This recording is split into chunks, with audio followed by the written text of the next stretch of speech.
আজ একটু মিষ্টি জিনিস খেতে মন যাচ্ছিল, তাই ভাবলাম একটু মালপোয়া বানিয়ে নিই। তো 1 কাপ ময়দায় 1/2 কাপ সুজি দিয়ে, কিছুটা চিনি, কিছুটা নুন দিয়ে আর অল্প পরিমাণ দুধ দিয়ে এটা ভালো করে মিক্স করে নেব। তো এটা ভালো করে মিক্স হয়ে গেলে একটা ছোট চামচ দিয়ে ছোট ছোট করে তেলে ছেড়ে দিচ্ছিলাম। দুটো দুটো করেই ছেঁকে নিচ্ছিলাম, কারণ কড়াইটা খুব ছোট। তো একবারে লাল করে ভেজে নেব যাতে কালারটা ভালো আসে।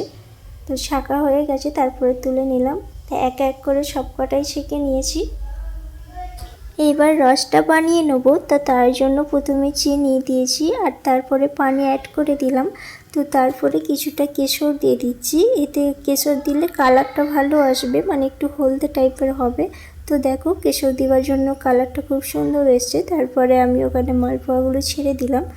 এইবার আমার রেডি হয়ে গেছে মালপোয়া।